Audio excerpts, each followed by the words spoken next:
Hi everyone, how have you been? Today I am excited to share with you a recipe, a very simple recipe using this vegetable. Now, this is one vegetable that I really like. Well, it's called Malabar spinach. It's nice and fresh.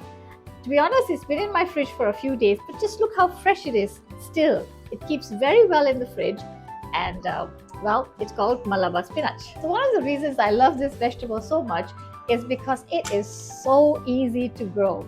You can grow it from seed, or you can just stick the stems into soil. And the reason I only have leaves right now is because I've taken this is originally from my garden, from stems that I had stuck into the soil and grown, and this is the result. But I'm so in love with this vegetable that I've taken all the stems from the batch that I cut just a few days ago, and I've stuck them all into the soil again because it's so versatile. You can cook an traditional Indian kootu with it, which is like a stew made with lentils, the Malabar spinach with lentils, or you can make stir fries, simple stir fries with this vegetable. So I actually really do like this vegetable. And besides the fact that it's easy to grow, it has so many nutritional properties. It's so high in lots of vitamins. It has minerals like potassium, magnesium, phosphorus. It's got vitamin A. It has antioxidant properties. It's diuretic. In fact, it is said to be more nutritious as far as vitamin C is concerned. It has more vitamin C than regular spinach. So why wouldn't you grow this vegetable in your garden? So the ingredients that I'm going to use for this stir fry is basically a Chinese stir fry. Is very few. Basically just some chilies. I have maybe about two or three shallots that I have sliced, and about 3 cloves of garlic that I have sliced as well. I'm also going to use a little bit of oyster sauce, about a tablespoon of oyster sauce. And you could, if you are vegetarian, you could always use vegetarian oyster sauce. They do have vegetarian oyster sauce, and if you want to skip the oyster sauce altogether, that's fine too, because this vegetable is quite tasty on its own. Maybe you can just add a little bit of soya sauce instead of salt. Any way you like it. It's basically a simple vegetable. Sometimes in Malaysia we do add in our stir fries, we would add some meat or some prawns, or something that's non-vegetarian. But I'm not going to do that today. I'm just going to do a basic stir fry with Malabar spinach. Not forgetting the fact that Malabar spinach is also high in iron and protein.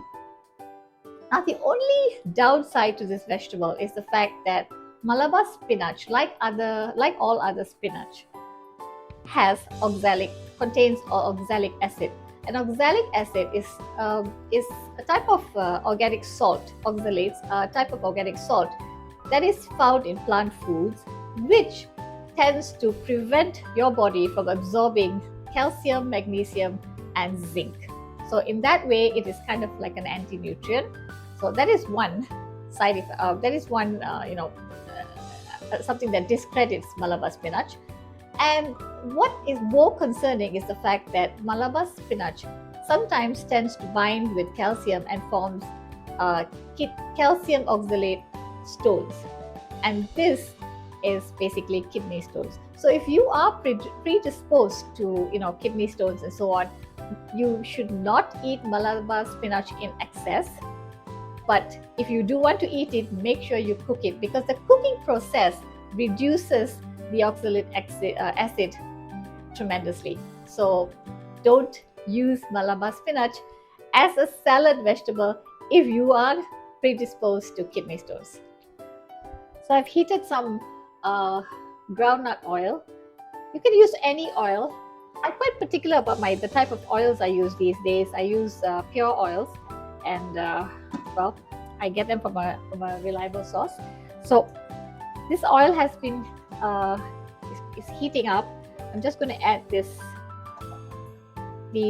slices of garlic in there, and I think I'm just going to take them out. Once they're nice and like a bit crispy, I'm going to take it out. You don't have to, but I like to sort of get this nice and crisp, and then just put it on top of the vegetable. It gets a nice nutty flavor. So I'm going to do that. I'm just going to wait for this to get a little brown. So they're nice and brown. I'm just going to take it out and put it onto this kitchen paper.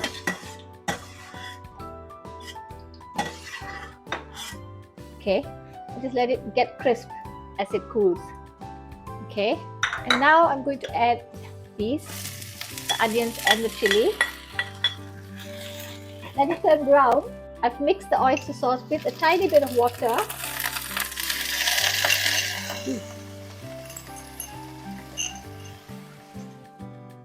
Give it a bit of a stir. Then you can add your Malabar spinach. All of it goes in together with that little bit of water. I'm going to give it a bit of a stir, and I'm going to close it to let the steam cook the vegetable. I'm going to add some salt. Remember that oyster sauce is already salty, so be careful with your salt. Give it a bit of a stir. If you like it half cooked, you can eat it just now. This is done. If you want it a little bit, you want the vegetables to wilt a little bit more, you can use it. You can cook it a little bit more. Okay, I'm just going to cook it for another 1 minute, and then I'm going to take it out. So that's it, all done, and I'm going to plate it now.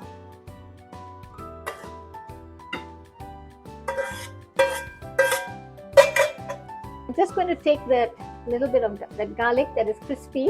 I'm going to put it right on top, like that, and it's good to go. Just look at that, guys. Doesn't that look lovely?